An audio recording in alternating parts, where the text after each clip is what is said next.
நடிகை மீரா மிதுன் கைது செய்யப்பட்டு ஆகஸ்ட் 11ஆம் தேதி வரை ஆஜர்படுத்த நீதிமன்றம் உத்தரவு பிறப்பித்திருக்கிறது. அண்மை செய்தியாக பார்த்து வருகிறோம். கூடுதல் விவரங்களோடு செய்தியாளர் மதன் இணைகிறார். மதன், விவரங்கள்.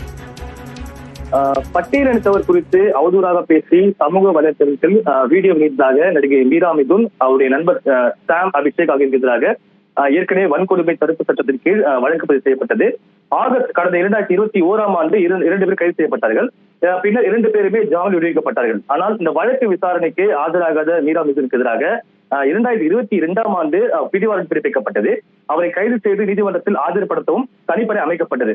இந்த பிடிவாரண்ட் பிறப்பிக்கப்பட்டு 3 ஆண்டுகளுக்கு மேலாக தலைமறைவாக இருந்த மீரா மிதுன் இதுவரை கண்டுபிடிக்க முடியாமல் இருந்தார். இந்த வழக்கில் வாரண்டை நிறைவேற்றாத போலீசார நடவடிக்கை கூட நீதிமன்றம் ஏற்கனவே அதிர்ச்சி தெரிவித்தது. இந்த நிலையில்தான் டெல்லி நகர வீதிகளில் சுற்றி வரும் நடிகை மீரா மிதுனை மீட்பு கோரி அவருடைய தாய் தரப்பில் இந்த மனு தாக்கல் செய்யப்பட்டது.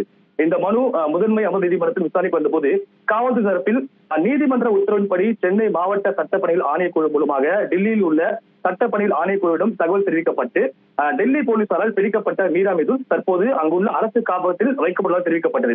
இதை பதிவு செய்து கொண்ட நீதிபதி டெல்லி காப்பகத்தில் உள்ள மீரா மிதுனை கைது செய்து ஆகஸ்ட் 11ஆம் தேதி நீதிமன்றத்தில் ஆஜர்படுத்த வேண்டும் என்று தற்போது சென்னை மத்திய குற்றப்பிரிவுக்கு உத்தரவிட்டு இந்த வழக்கு விசாரணை தள்ளி வைக்கப்படுகிறது.